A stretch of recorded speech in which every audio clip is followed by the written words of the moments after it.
What's good YouTube? This is a boy Praise _ Dude. You know what I mean? So guys, it's been a minute without giving you what do you call it? Without giving you vlogs, Q&A stuff. But before entering into the video, guys, please, this channel another collaborate app. Make sure you go and subscribe, you like, comment, share, and subscribe. But channel bakanzi press magaroba subscribe buy papo unaba ni channel nega collaborate. Kana pane channel nega collaborate guys. Those people they pay their money kuti va collaborate with papo. Apango gadzikwe munhu mahara. So I know you guys are my family. You support whatever that I'm doing. You support the people that I'm supporting. Go and subscribe, press magara, subscribe to channel nega collaborate. You know what I mean? Anyways, it's been a minute without talking to you guys. There's stories that has been trending lately, and I feel like I need to answer. There are some questions that has been going on, that has been trending also. I feel like I need to answer them as well. And I need to answer you, my friends. You know what I mean? As you can see from the title, or if I tell you now, you won't watch. So if you want me to answer the question on the title, make sure you watch the video, you like, comment, share, and subscribe. Let's get into it. So guys, I posted a Q&A, and yeah, man, you guys, you asked me a lot of questions. You know what I mean? Why is that I didn't put the questions? You asked me a lot of questions, and I'm gonna be answering the questions today. You know what I mean? I'm gonna be answering you all. Hey, I lastly posted 1 week ago. Yo, that's long back, man. Like, yo, I've been playing so much. I've been relaxing so bad. Anyways, I wrote it to 40,000. I think when you are watching this video now, maybe to about 39,000. So make sure we reach 4,000 by this month. You know what I mean? So let's get into the questions. So the first question is saying, just want to say thank you, Ango Praise and Premium Fame, for helping our fellow Zimbabweans back home. Much love. Thanks so much, Fame. We really appreciate it as well. And the Kiki yapera content Q&A every week. Parwarwa. Guys, when last did I post the Q&A? I don't even know when last did I post Q&A. I don't even know. So usatongema brains akaora kuzinzo. Go and do your research. Unyasoronda pezro post Q&A when. Even let me check. I don't even know when last did I post Q&A, and then someone just pop up and tell me with the content appear away. You're stupid. I don't even know when last did I post Q&A. Let me check in fact. And then when do the content appear? About Q&A every week. Who are you? Unopengere. Uribenzere. The last Q&A, it was 2 weeks ago. That's when I posted Q&A. And I posted a real life update with Karen. And I was with Karen as well. And you can see Karen is not here. And people, they got a lot of questions. I was in Zimbabwe. So you don't tell me how to run my question. How to run my channel on those Q&A every week. Every day. Who are you? Do you tell me how to grow my channel? You piece of shit. Don't piss me off. The last Q&A was 2 weeks ago though, when I was with Karen. And I can even do it each and every day. Because it's my channel. You don't tell me what to do. Anyways, anyways, don't piss me off. Don't mind me. Those are not dealing nazo. The Shamiso Muzengezi adaro. Shamiso Muzengezi. Ukakwana upengi. Aziko Q&A inovunzwa kangani makusha. Bro. Guys, let me tell you guys, let me address this guys. Shamiso Muzengeni, Irene Chiringa, Delight. Come on guys, please get out of here. I don't need you. And Q&A inovunzwa kangani, and vanhu maswera chi, and unoona kuti hapana need yekuvunza. And tinongoona zvavanoda kuti tione kuti anzi apa chinobowa Q&A chacho avape vanhu maanswers echokwadi. Saka unoona kuti hapana need yekuvabvunza. Tiongoona zvavanoda kuti imbwa yemunhu ibva pano kana uri kumbodeiko wakomana. Guys, that's the question. What do you want here? Of course, I will give you what I want. This is my channel, bro. Get out of here. Like, I will give you what I want. If you don't want, move when I'm giving you the opportunity right now and the chance. Get out of here. Ibapanapa. Urukudei. Urukuvunza urukudei. Urukuonei. What is going on? Hapana. Vangu cheche vakandefunza and they will, you know what I mean? They will definitely watch and they will definitely. Problem ndeyoti munoda kuuya netumutemo tokumba kwenyu muhomwe fokoro ibukadze vanhu. Amuye kuti para mamundi mbanikidze kudze zvamunode ndisingade kudze. Kana singade handidika. Why would you force me pachannel pangu? Ndikudze zvandoda pangu yandoda. Kwete kuti mbupukira kuti ngwana vanopenga. Amupengere panapa. ndokutaurirai ndokupai zvandoda ini kamfilo zvinobhohwa endai kwamunonakirwa nako ndotekwa varambopenga mutudze zvekuita panako nonsense vanhu ngotudza zvavanoda yes ndokudze zvatoda because toita zvatinoda and toposta zvatoda chana ino yedu yes ndoita zvatoda panapa uzoti akaitanga sei chana inoyi madezi anoita ma1 views in 25 days wongo uripo unozotanzi nyana monge mbwene korera get away tora sina basa panapa anza isimosa kushaya konde premium anoposta YouTube is necessary ibwa yako ndikuona kuona premium here ndochika kuona premium ndochekera na premium here ndikuona ngiranzi press premium ndozi press premium here premium is premium, press is press. You don't tell me about premium. I'm not premium. Imbwa yemunhu inoona kuona premium unzwa saka udoti ndakasaposta ndidye kuona premium here ndoposta pandoda ende vanoona hauduze zvekufenda panapo ndokuudza zvemburugo imbwa dzevanhu vema napo nonsense. And if you guys don't have questions, don't comment. Thank you Makanensi Mugabe. Tell them why you commenting on some questions. Chiko vaka pa zvinhu zvevanhu. Ingo why you think zipo kunonokirwa ne lives dzevanhu. Kunge nguda kukomenta zvinhu zvevanhu. Chiko vapa zvinhu zvevanhu kana iwe diwe na iwe ngo baba niyo muro iwe. Akomana. Ina ndishike kukudza kana kudzinga ibva panapa. Ina ndikublock. Kuswera makwana toposta weekend mushandiita sei? Post channel is mine, motherfucker. You don't control me. Apasi pana nyati panapa munodza zvekuita kuti wazodeso shamwari ndokumisa shamwari ndokurongedza. And so are you always relocating? And are you still in SA? I did relocate. I know you guys will moda masini, moda zvinhu. I mean SA is you guys ndakagara ndiri muDenmark. I know you guys ngakuzira ndenge kuZimbabwe ka. Toita madzina ndakuita ka. Ndokuziva kuti Zimbabwe ande guys kuZimbabwe tinoromba. Kana ndenge kuZimbabwe tinoona mama. Munena nini? Ndakati ndikurelocate ka ndoenda nemi. Bozozona moda masini. So I did relocate ndiri muno muSouth. You get what I mean? Ndiri muno full time. I'm still here. You get what I mean? Are you happy with your new barber? My husband likes this content. They are educational. He's good, man. As you can see, he's good. Don't mind me. I just woke up. My head is scarred. You know what I mean? Much love, fam. I know Karen is from Zayoja. How did she manage to escape Marora? My sofa. I don't know how it works. I don't wanna show her any church because I know I got some people from Zayoja that watch my content, you know what I mean? But what I can say is, and Zeuti, what do you mean by my sofa? Because Karen adigari naye.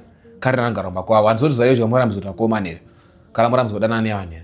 So I don't even know about the process ya sofa kuti zvinofamba sei zvina nekubshipa kupi, but Karen akangota anoita zvanoda life yake because after all aungazocontrol nemapasta kana nemachika iwo vanhu ava vachiita zvavanoda. I guess that's what she believes, but I don't even know kuti pamasofa yawo zvinofamba sei because if it's about kugara tese as you can see ndiri kuno ari kuZimbabwe ari kugara kumba kwawo saka hadiziye kuti which is which, you get what I mean? So handizoti panyaya dzemasofa dzinofamba sei respectfully, and I don't want to comment in bed because I got some people from Zayoja. So when you go Zayoja you can engage and tell us kuti zvinofamba sei.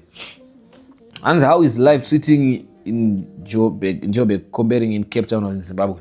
So to be honest, life is very nice in Zimbabwe, but amuna mari. Life is very nice in Cape Town, but kunodhura. So life is good in Johannesburg. Why? If you got the opportunity, chakashara Johannesburg chura kuna mabasa. But if you can hustle, usungaende kubasa. Here in Johannesburg, things are very nice and things are very affordable. I always say this and I'm gonna always keep on saying this. Life is good in Johannesburg. I guess. Praise. Ango praise. Makaona zvinhu zvenyu zviri safe mazwira ku SA. Yes. Masana angari so nice and safe. Yeah. And the brother man, how is it man to man? How do you cope with long distance with your woman? Just trying to hear from other brothers' perspective. I'm one of those who find it hard to be in a stable relationship because I fall under a stereotype. A player when a woman see me and my job makes it worse because I'm a fitness instructor, Zimbo instructor, and a masseuse, and I really found someone whom cherish a lot and appreciate a lot when we spend 8 months together and love us. Yo, the story is big, guys. And love found us, but she's now back home in Zim, and I'm in China working, and now she's becoming like The rest always overthinking kuti ndiri even though I call her on my lunch break, on my way home, I even delay my sleep so I go on call with her because of time difference. I'm 6 hours ahead, but still that's not enough. It seems like no one gets me, man. I share with my boys the same data. Makarova fadzwa. What's the issue? Just a funny one now. Yet I want something stable nemunhu wangu. One, and with the females is always, I know your type. I don't want my heart broken, so I try to better given the temptations that come with the line of my work, but apana nozviona. So when I found this one, I was grateful kuti TANAKA, but eshima one. To be honest, brother men to men, honestly, I don't believe in long distance relationship. I don't know how I'm gonna make mine work, and I don't know how I'm gonna copy, but I don't like long distance relationships. I've tried it doesn't work. It's a scam. I miss you baby, munhu akatoconnectwa. Kana ndozwa nemunhu unzi baby I'll call you ndakuenda kubasa or ndakurara, munhu atori ku sleep over. And the fun fact is vanhu vanokushindana navo nenyuma long distance ka vanenge vachitoziva kuti uyu munhu ane munhu wake uyu. Saka long distance relationship inonakidza kana muchichitana kuti I miss you baby wapedza kunoconnectwa mumwe munhu, moti I love you baby wapedza kunolavhana nemumwe munhu. So I don't know, man. Long distance, I feel like it doesn't need to be very long. You know what I mean? It needs to be a long distance, but not for a very long time. Get what I mean? Otherwise, hapana chengwa. So my advice to you is leave that one. Iye kana achikupa stress, iwo utombori murume usikuchita about Jimmy Swagger, uri kuona mabhadhi vakazara vakasisa kuti pa, and then the person is not trusting or believing. Wakaperera wangu chii chikuitika. Just go, man. Like it's not that deep. Just go, man. You will definitely get another one. My advice is date someone arikoko. Yeah. Date someone arikoko kuchina, because you know my insecurities ane munhu anochita kuti anochitwa sei. I'm not saying you girl anochita though, but chances may be high. Praise, are you still friends with Kim and TANAKA?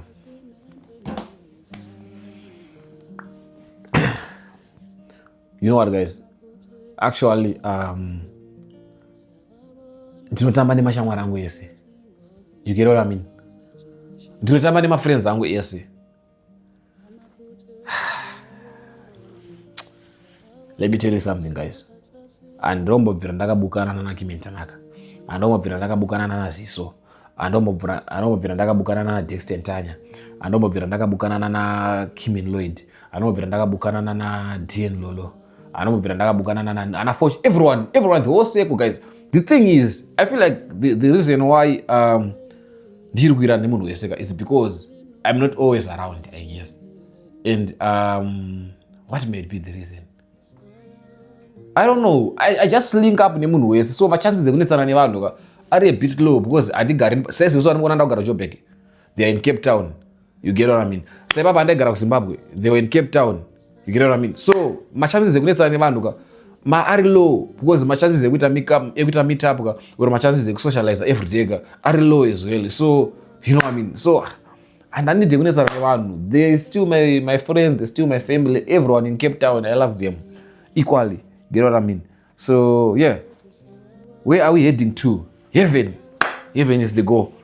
Why are you always relocating? Shokes, yeah, I don't have a question, but much love. Yeah, I miss my vlogs up. You miss my code. Don't worry, you'll see it soon. Don't worry. Me as a content creator taking notes from people like you, what do you think I should do to get more subscribers? Just be consistent, man. Just be consistent. Keep on dropping, keep on posting. Definitely you get more what do you call it, more subscribers. Baba Maka vanonadzwa zvavo. Yeah, maybe we're trying to say Baba Maka vanonadzwa zvavo. Yeah, man, you can see I'm good. Yeah, the fire anzi if you and Kara did it, bro. What kind of a question is that? Yeah? I see kuti mwana mudiki uyu. I had to go and check the profile. Apa mwana kunze kuti unoverenga mabhuku. Wena kamwana kashona, guys, I wish you guys can see. Kamwana kadiki kunze kanoverenga mabhuku. Iyo mpani inoverenga mabhuku ndoswera ndovhudza zvemburuku. Waunopengera. Zira rako ndovhudza zvemburuku ni zira nazvo. Ha? kamwana I think katori grade 7 or form 1 katofika ka tracksuit ke blue ke kuchikoro ndiori busy kufunga zvenhengo dzevanhu wangoida kuita sei wangototi record achita zvitichite wangoda kuzoyezera zena akomana zera rako unotibvunza zvekuti taita akomana unopenge hai praise ango praise inhangu ndokudai. My question is cast makasiya Karen ega pamakaenda kuSA, and how are you coping the long distance?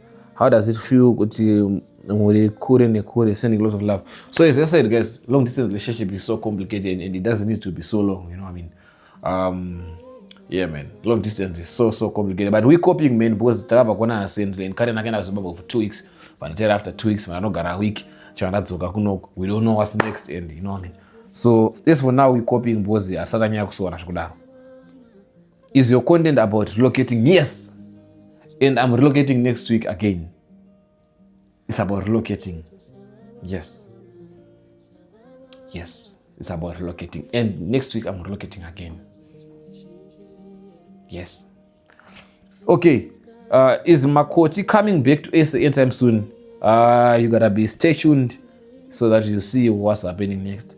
What is the point of asking question kana tichizongonyeperwa? Meno inovhunza mbuya wako because iwe ndiwa kutondizira life yangu kana life yemusikana wangu kuti kunyepera. Saka if ulongo kunyepera unovhunza mbuya wako usavhunzeka question yacho mbudzi yemunhu. How old are you? I think I never disclosed my age on internet because I feel like vanhu vakasiya makore ako vanenge kusize kavanoita and zvine maopportunities azvinokuluzisa. Pane maopportunities anoda vanhu vahombe kwera maopportunities anoda vanhu vadiki. So if you don't know my age, you don't know kuti ndopinda ipapo kana kuti handipinde. So I feel like vanhu vakaziya age yako vanokusiza. So handisati disclose age yangu painternet, but yeah, I'm older enough man. Older enough. Around 20s. I'm not going to tell you 20 what, but yeah, around 20s, you know what I mean? And I wish I would tell you one day. I just say ndokudai mese namakoti ndonakidzwa muri pamwe chete. We love you too. Tonakidzwa tiri pamwe chete too. When is Karen joining you in SA? I don't know man. Just stay tuned man. It can be soon, it can be later, but just make sure you are staying tuned to the channel for more, you know what I mean, for more and more content. So yeah. Pawakaita vlog uchiti our new apartment kuZimu wangu warenta here. If yes, what happened then to that house? That was like my friend's house, you know what I mean? That was not even my house. I'm a content creator, I'm gonna be creative, you know what I mean? I wanted to come up with something creative, some ideas, creativity, you know what I mean? Otherwise kuZimu, I just went to run some errands for 2 minutes, get what I mean? And that was just a house, a friend yangu. When they shoot content, of course, I'm creative as fuck. So, yeah, that's what happened. Do you think you're gonna pay Lobola or after 2 years? I don't think you're gonna pay Lobola because you're traveling a lot and the man you are using is a lot, and you don't take time without paying Lobola. See Bruce now changing girlfriend like cross. Firstly, you don't tell me what to do, respectfully. Secondly, as long as you're offering money, you don't tell me what to do. You don't tell me what to do again. Thirdly, you don't tell me when or why or what to do and when to relocate. I won't do this because you don't pay my flights. You don't pay my bus angu. I won't pay my mariacho. You don't tell me anything about Lobola. I won't do this life yangu. Those are not kuramba zvacho nezvozvo. Unogoda undudza life yangu para zvakabadira mazindebvesa wangu uripo here. Unozoti akadzwana kumindebvezi. Unozondebvezi dzakabvepi? Unombozoti mari yacho nebhasi yekuenda kuZimbabwe kwanyanya nendege yacho nedzoka kuZimbabwe ndakaiwana nepi? Kana mari yacho yerendi kana yeLobola yacho unombozoti ndichawana kupi kana ndoiwana kupi? In fact, do you know anything about my finances? Wondudzira kuti mari yacho inopera nekutraveler. Akuzonesi kutraveler business ndiani? Zvane traveler unoziya. Kana traveler kunoromba, kana traveler kunorora. Saka waibida kuvhenge traveling pa life yangu. Ndo zvandisingadi izvozvo. Ndo zvanditoda kuti vanhu vada kunoendera kumberi ngeningirikina ibva yepanapa. Ndo zvandiri kuramba zvachina zvoda kuudzwa live izvozvo. You feel like handisi kunorora because ndo traveler. What's up about traveling? Vanhu vagadzira ndege vanopengera. Vanhu vagadzira mabhazi vanopenga. Saka ini manje ndochiti mari yebhasi shamari ndimomira kundudzira zvekuita life yangu. Life ndeyangu abana. Asi ndakasamwa, I'm not even laughing. Asi kuda zvekuita zvekubhabhadzira vanhu kunanzva vanhu. Iyo unonduzoti asi kunorora because kutraveler. Who are you in life mangu unondudzira izvozvo? Shibati. Ndatenda. Anzi chipanapa. Does Makoti have a YouTube channel? No. Not anytime soon. And asking as a fellow Zimbo, why are you always relocating and you were in SA illegally before you went into Zim? Sha, please, we need something new also. Quit the relocation pese. Okay, rega ndikupindire. Anzi, okay, firstly, rega ndikuze kuti aunduze zvekuita necontent yangu ndochekutanga. 40,000 subscribers andagurisa this month is. Andakudziricha nekuudzirwa nemunhu content, ndakadziricha with my own creativity. Saka ndicharamba ndichingoita content yangu with my own creativity. And ndicharamba the fact that unoda usitozvifarira kana chatozviposta futi. Wachindita sei kone yako mara? Wachindidi. Kukana ndiri nomad. Kukana content yangu iri relocating, uri kumboiteko panapa pacho now, right? Uri kumboiteiko? That's my question. So what I'm saying is, iyo content usiri kufarira, there's nothing new coming. I'm going to relocate again. Thank you. So I the Munga content creators is this guy seems like everything he does is fake. If there's anything that I have done, fake, in comment section. Let me know. Shincha fake chandaka comment section mno kana video ndakamba kunyeperenda kasazoka chikudzenda kunyeperenda ripi. Or she does everything that he does is fake. Fuck all you no fair. It's fake, yes. Wangawati. Guys, come on. Why are you so? Iko baka munyadzangu kana ngobva mu life mangu. And chiche fake chanambo, chicharambo ita fake muno guys. I think I showed you here from the first ndichitenga masina and ndichirara pasi, buying everything one and one. Chicha ndakambo fake. Kubvira room yangu Cape Town one room kubvira ku Zimbabwe wachina. What did I fake? Uri mbwe munhu shamwaro right. Wangwati. Anzi ndiri kutya zvangu kutaura. Ndingatukwe na press. Ndotokuita shouting. Anyways, guys, I think we've reached the end of the Q&A. And to those who think kuti zvandoita ndezvefeki and why am I always relocating, uchazoita sei, and some other people started trying to tell me what to do with my life, ndauti fokoro yako. That's what I want to say. Anyways, do what you're doing best, and I'm going to keep on doing what I'm doing best. My name is Press Makara, and I'm out here doing content for you guys, vlogging for you guys, and mukandona chipopoto leso asirondopenga kana zviroti ndo zvandiri. Aso zvandiri, but handidi kujairirwa guys. I don't want to be controlled. I don't want to be told what to do with my life. I come here ndokudza zvadaita life yangu. I vlog my life.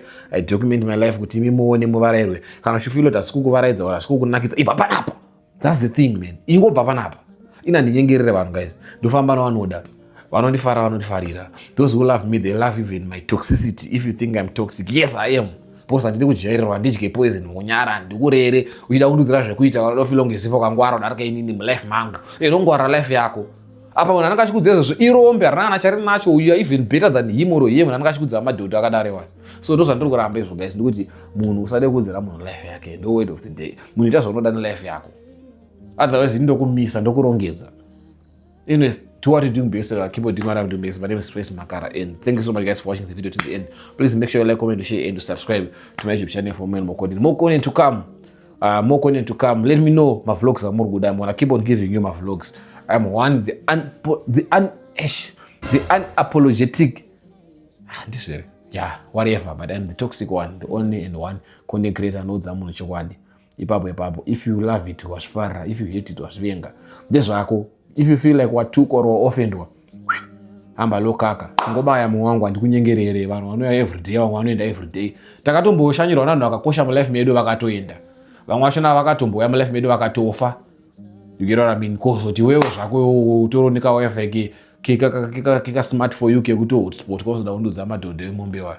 Anyways, I love you so much guys. Keep on doing what I'm doing best, and I'm gonna keep on doing what I'm doing best. My name is Press Makara. More content to come. Let me know content namuda mu comment section. Otherwise wakatonge mna asina kurongeka ndokurongedza futhi comment section. Thank you so much. I love you so much.